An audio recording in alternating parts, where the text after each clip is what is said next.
Hey guys, James with Detailed Image. We are at SEMA 2019. We are with Dave. We're at the Lake Country booth, and we're talking all new products that they have to offer that are going to be shortly on the Detailed Image website. So Dave, what's new? Well, we are featuring the UDOS tool again. We're just about ready to launch and have this tool available to our consumers, to the technicians and detailers that have been watching it for the last year or so. We have our final design. Right now we have our prototypes here for the show, but it is a design freeze. So this is how the model will look when we receive it in March. We've got finished tools that are fully balanced, and then we're also showcasing the tool with our new UDO pads that are designed to work with the UDOS polisher and come with a completely new chemistry and a completely new pad profile that does something different than our current product line. Okay, so it's kind of a totally complete system. Someone that maybe is not maybe new to paint correction, right? New to detailing could take this machine and have everything that they need to get a result that they're after. Is that kind of the thought process behind?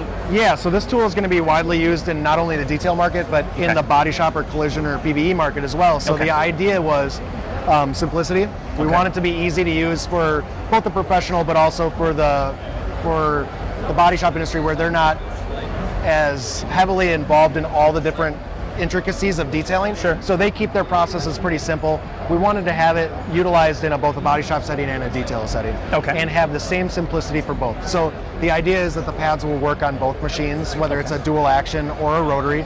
Obviously it's designed. And that's the biggest thing. It can be, it's two modes, right? Which is kind of totally new and totally crazy, at least right in the detailing body shop world, right? Yeah. You can switch easily between a rotary mode and a DA mode, which is crazy. Yeah. So at a body shop setting, like you were saying, where they're kind of, maybe that's more common that they would use both, maybe in some cases. It is, and it's becoming more common. So that's where we feel like we might have a really strong hold in the market, because we've seen the market transition to to dual action polishing in the detail market over the last however many years. Yeah. Dual action polishers have been around for a long time, but now you're seeing the majority of detailers using them. Sure.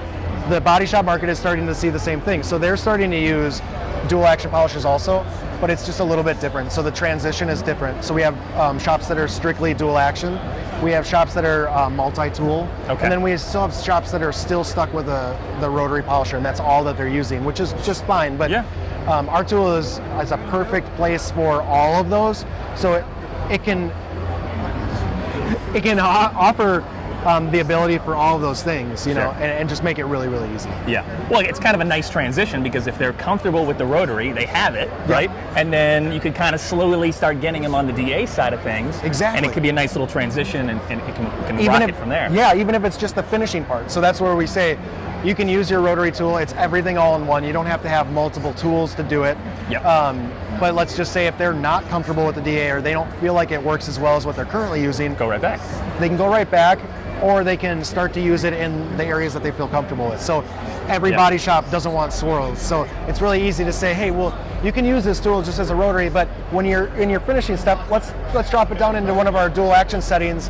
And what's cool is it's multiple orbits. So not only do we have an 8mm setting for sanding, but we also have 12, 15, and 21mm for a variety of polishing options, whether it's the curvature of the panel. You can do some sanding with this as well. Yeah, okay, yeah, perfect. Very cool.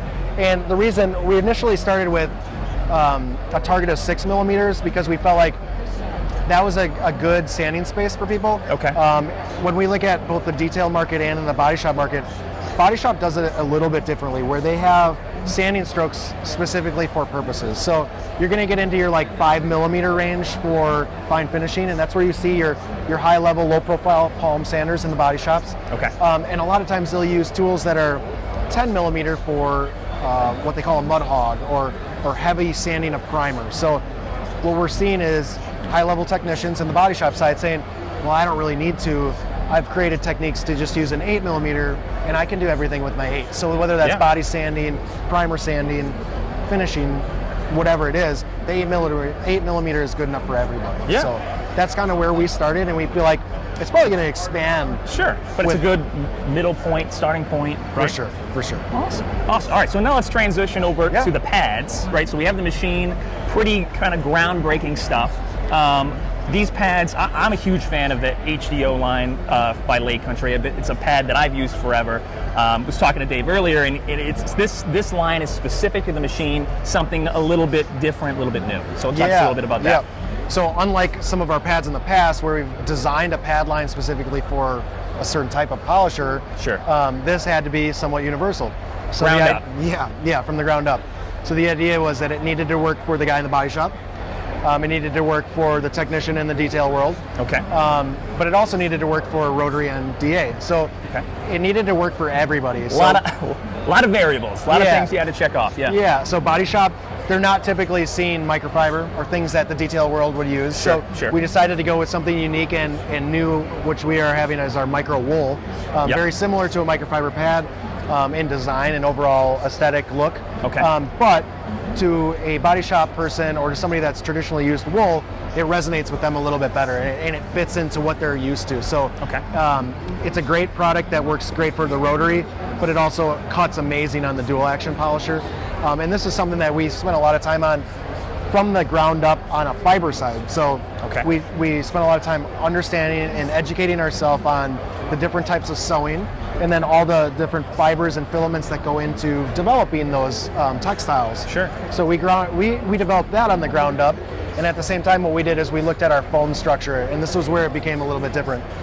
So the idea with this was that the pad line works great for a rotary and a DA. Okay. Most body shops have transitioned away from wool just from air contamination. Sure. And they really want to use a foam pad. So we decided to run a foam cutting pad that would be suitable for the body shop, but was still going to be a place where we might have had a void in our current Lake Country product. Okay. And that would work as a medium polishing or a light cutting pad in the detail world also. All right.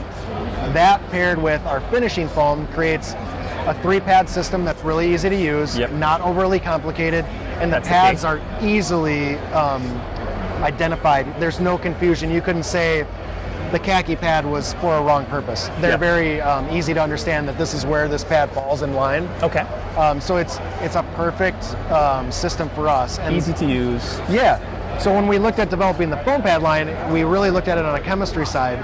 And not only the design and profile, which is brand new and it offers a completely different user experience and feel, Sure. But the foams, what we have is an active rebound technology. I like to say it feels a lot buoyant. that goes into pads. More than you think, right? It's like, put some compound on it, let's go. Yep. But it's like, it's crazy. It's crazy. I'm a foam expert and I specialize in developing foam pads, but there are a lot of experts that help me because it is that high level. So I kind of am able to bridge the gap because I know a lot about foam in that foam world, but really what I'm doing is I'm linking that to an end user's world. Yeah. So I'm taking what happens in the foam world and connecting that to what our consumers and what our detailers and what guys like you and me want, or what I think we want, and hopefully that give turns that over. to them. And they feel the same way. So it's really exciting. That's awesome. It creates this super cool effect where, similar to our HDL Blue, which is what a lot of people liked about our HDL line, it kept its firmness, it kept its consistency. Well, like hard as a rock to start with, right? And then as it starts working and you're lubricating it with a compound polish, whatever, it kind of breaks. It does. Yeah. But and that's what people love about it. It breaks in, but it still holds that firmness. It's a buoyant. It feels like a buoy, where it gives a feedback or it kicks back. So it's really great. Even when our finishing pad becomes soft and you feel with your fingers, when you're running on the machine, it has a lot of body to it. So you don't have the issues where polishes aren't breaking down because the pad's becoming too soft. Sure. When it's high in humidity or you have some higher heat, this polishing pad is still doing everything that you want it to do when it's 60 degrees. So the technology behind it is really, really cool. It's something that when you feel in your hands, it actually doesn't necessarily feel like anything really special. Okay. But then you get it behind on a machine, and but you're it's like, doing exactly what it should do. Not fighting. You're not in that 11th hour, and there's like micro marring, and you're ready to tear your hair out. It's doing what it should do. It's going to be this really cool thing where somebody with a high technical knowledge like you is going to use it, and you're going to be like, this is awesome. And you're going to give it to somebody that doesn't have that technical ability. They still polish, and they're still a good technician. they're going to get all those benefits. They might not see it the way that you do, Sure. but it still adds value into their process because it's real world stuff, you know? Yeah. That's cool stuff. That's awesome, dude. Yeah. So a lot going on at Lake Country, a lot of new products. Stay tuned to the Detailed Image Ask a Pro blog. I know there's going to be daily blog posts there about all kinds of new stuff that's coming out, as well as daily YouTube videos. So stay on the channel, and we'll keep you guys posted. Thanks again. We're with Dave at the Lake Country booth. Come See you check guys. us out.